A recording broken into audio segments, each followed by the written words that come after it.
सौभाग्यशाली गुरुमुखों, श्री अनूप धाम भोपाल से परम पूजनीय श्री प्रेमी महात्मा जी का दिव्य अलौकिक सत्संग।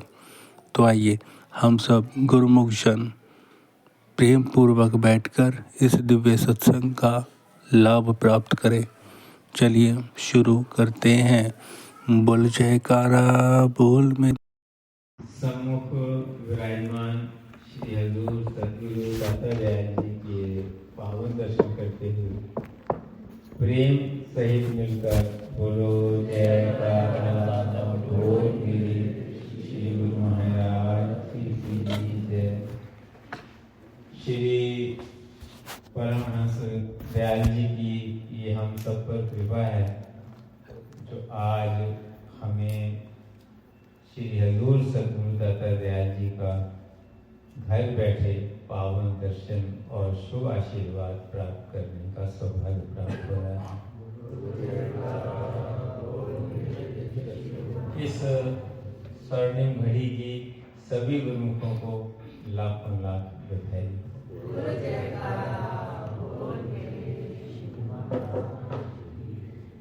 महापुरुषों के वचन है, राम नाम उर्मे गयो जाके सम नहीं कोय, जेहि सिमरत संकट मिटे दरस तुहारो होय। ये भगवान के नाम की महिमा का गायन महापुरुष कर रहे हैं कि जो प्रभु के नाम को हृदय में बसा लेता है, प्रभु का नाम अर्थात जो सद्गुरु ने दिया हुआ नाम है, सद्गुरु का दिया हुआ जो नाम है वही फलीभूत होता है। एक बार कहते हैं कि काशी जी में एक सेठ थे, बहुत बड़े मशहूर सेठ थे, धन्ना सेठ उनका नाम था। तो वो गंगा जी के किनारे सुबह सुबह बैठ करके जो है आंख बंद करके ध्यान कर रहे थे और ये दो लाइनें बोल रहे थे कि नाम तिहारो तारनहार, ध्रुव प्रहलाद जप उतरे पार।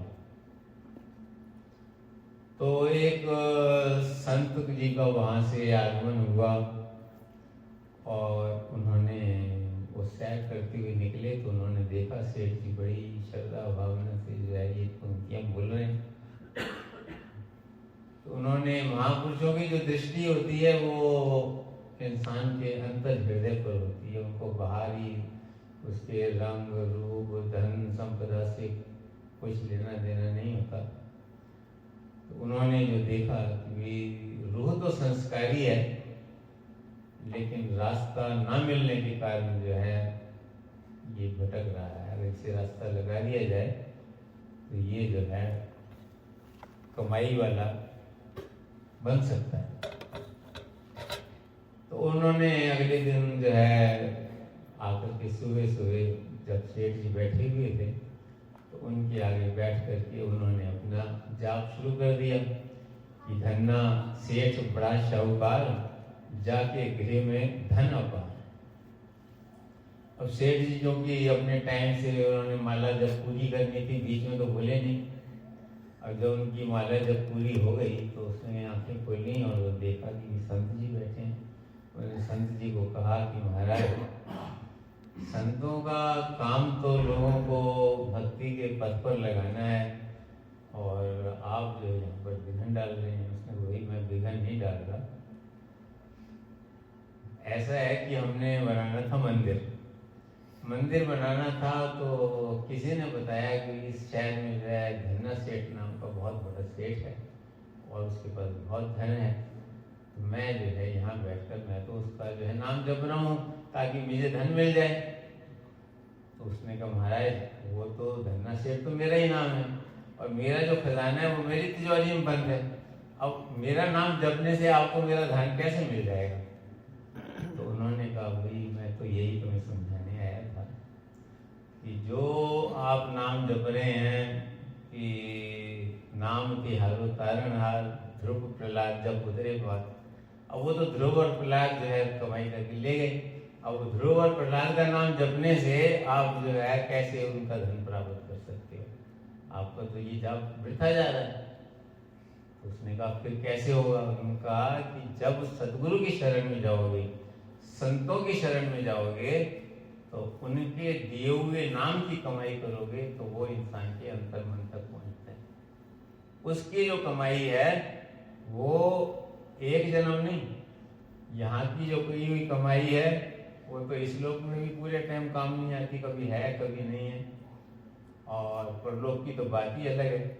लेकिन ये जो कमाई है ये लोक में भी काम आती है, परलोक में भी काम आती है। एक बार की हुई कमाई जन्म जन्म काम आती है। तो उसने जो है नाम ग्रहण किया। तो उन्होंने जो है ये बतलाया है कि जो सदगुरु के दिए हुए भक्त को नाम की कमाई करते हैं, राम नाम उर में गए, उसका उसी का नाम हृदय में जाएगा जो सदगुरु का दिया हुआ नाम होगा। अब जैसे कोई किसी की चेक बुक प्राप्त कर ले तो उस पर अपने साइन से जो है वो पैसा निकालना चाहे उसके अकाउंट से तो नहीं निकाल सकता, तो उसके लिए जो है खुद कमाई करनी पड़ती है। ऐसे जो है जो नाम महापुरुषों ने बख्शिश किया, इसीलिए महापुरुष निरंतर हमें प्रेरणा देते हैं कि 2 घंटे भजन करो। ऐसे तो पूरा जीवन ही भजन के लिए मिला है। ये जो जन्म मिला है ये संसार के कार्यों के लिए, संसार के जो कार्य हैं वो जीवन चलाने के लिए हैं, लेकिन जो जीवन मिला है वो भगवान के सिमरन के लिए, भगवत प्राप्ति के लिए, मालिक के चरणों से एकाकार होने के लिए। जैसे महापुरुषों ने वचन फरमाए, भई बराबर मानो के देवरिया, गोविंद मिलन की यहो तेरी बरिया, अवर काय तेरे कृते न काम, मिल साध संग भज केवल। सत्पुरुषों की सत्संगत में बैठकर उनका ध्यान करते, उनके दिए हुए शब्द की कमाई करने से हर कदम इंसान का जो है प्रभु के चरणों के निकट पहुंच जाता है। तो हम सबके बड़े ऊंचे भाग हैं जो स्वयं सदगुरु हमें अपने चरण कमलों में बिठाकर अपना ध्यान बख्श रहे हैं, अपना नाम बख्श रहे हैं, अपनी कृपा कर रहे हैं। और हर वक्त जब जब भी हम उनके चरणों में आते हैं तो हमें यही प्रेरणा देते हैं कि नाम की कमाई करो, नाम की कमाई करो। 2 घंटे तो कम से कम, ये जो 2 घंटे का नियम बनाया है ये कम से कम है कि हर सेवक को 2 घंटे भजन बैठ के करना ही करना है। तो हम सबका कर्तव्य है, जैसे उनका हम पर प्यार है, वो अपने तन पर कष्ट उठाकर भी हर तरह से कोशिश करके हमें जो है अपने समीप बुलाते हैं, अपने से जोड़ने का कार्य करते हैं। वो कहते हैं कि एक बार की बात है, श्री गुरु महाराज जी श्री पंचम पातशाही जी ने वहाँ टोरंटो में कृपा की थी। तो श्री गुरु महाराज जी ने अपने वचनों में पहले दिन ही था जब फर्स्ट दर्शन खुलते हैं, तो गुरुमुख खुशियाँ मना रहे थे। श्री गुरु महाराज फरमाए, देखो भगवान कृष्ण ने बोला है कि जब कोई एक कदम मेरी तरफ बढ़ता है तो मैं उसकी तरफ 100 कदम बढ़ता हूँ, और देखो हम तो जो है 7 समुंदर पार करके तुम्हारे पास आए हैं।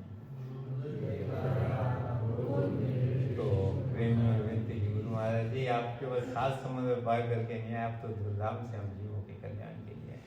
तो ये उनकी कृपा है, दयालुता है, इतनी बख्शिश करते हैं, सदा सदा हम पर जो है अपना प्रेम बरसा रहे हैं, केवल इसीलिए हम जो है नाम की कमाई करें, हमारी आत्माओं का कल्याण हो।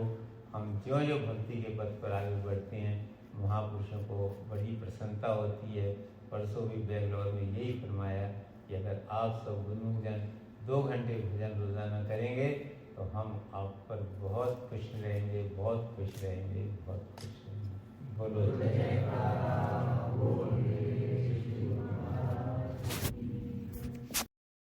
बोलो जयकारा बोल मेरे श्री गुरु महाराज की जय। श्री आनंदपुर वासी भगवान की जय।